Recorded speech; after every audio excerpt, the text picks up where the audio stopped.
Hey, I'm Trujillo with Alabama TV, and I'm here with another very important segment. Today, we're going to have a conversation with attorney Yara Garcia. How are you? Good. How are you?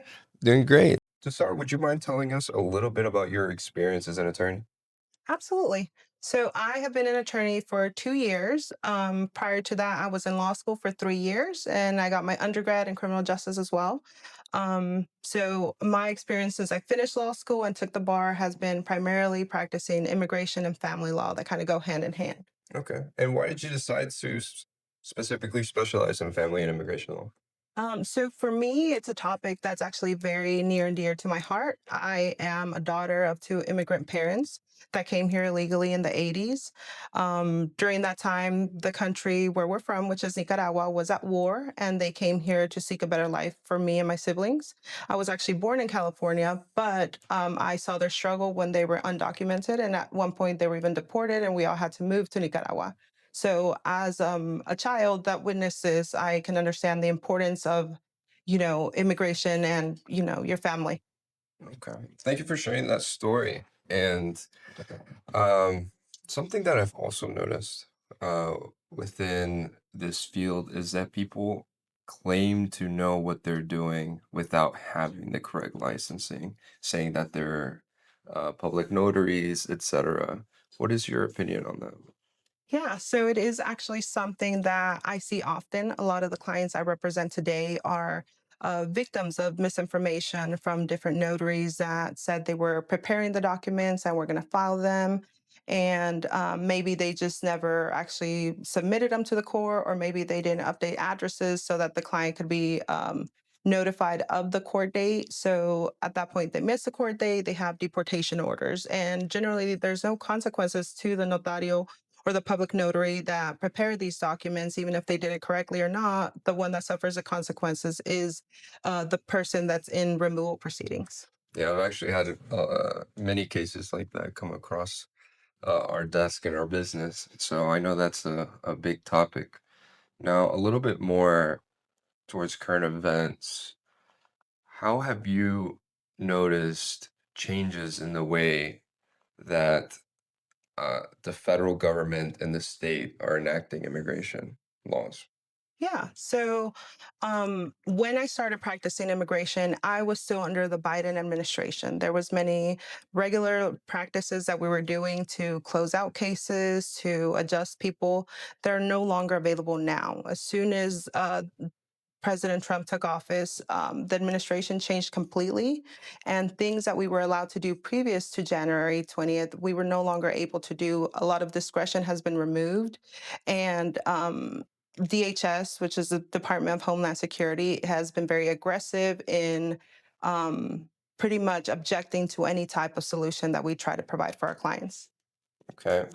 And kind of going off of that, to what extent can a state choose how to enforce the laws by the federal government? Because I know certain states are definitely more willing to work with the government as opposed to others, like, for example, California. Right. So I do feel like the political party that is in power in that state has a lot to do with it. For example, in Alabama, we are a very red state, and Governor Ivey is Republican and very conservative.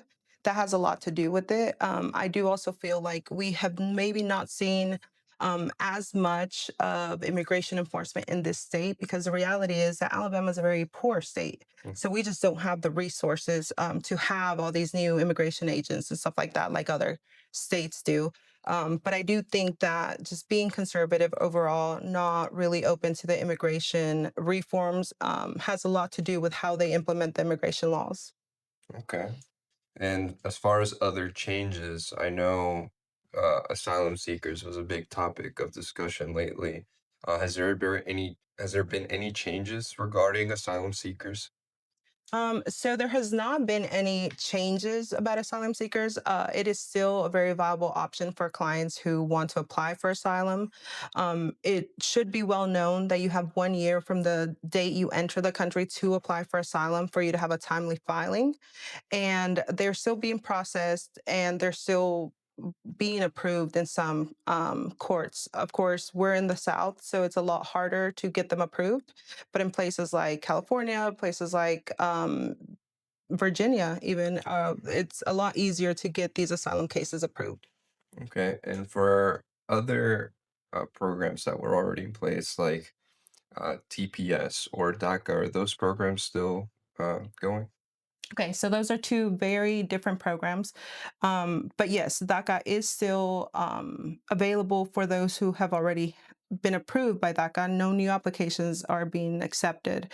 And as long as you continue to renew it timely and you don't have any disqualifying criminal convictions like a DUI or anything like that, you should continue to be able to renew it. TPS is a little bit different.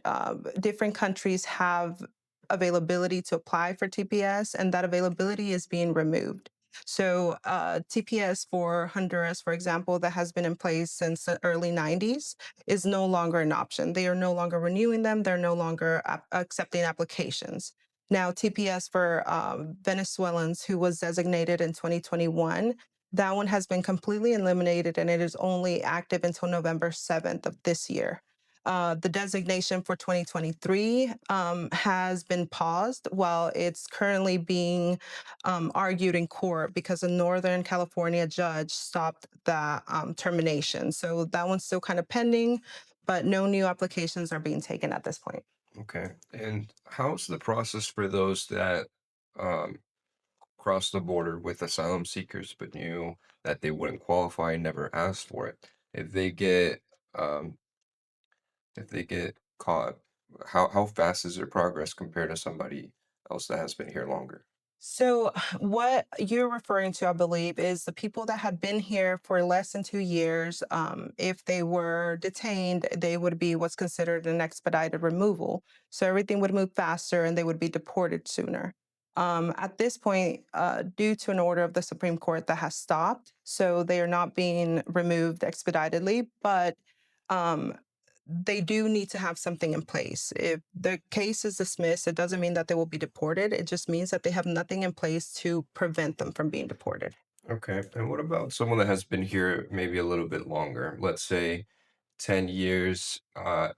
First of all, does their record impact them at all, whether they've done all of their taxes, no criminal record, whether they have a family here or not? How much does that affect someone that has been here that long? And do they have a path to be here legally?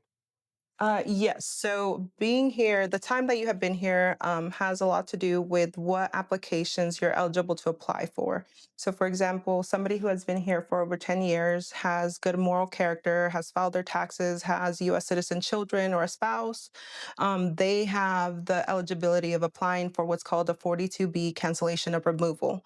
That would only be eligible to them if they meet those qualifications. So, through that application, they are eligible to become green card holders if their U.S. citizen spouse or children would be gravely harmed if they were deported.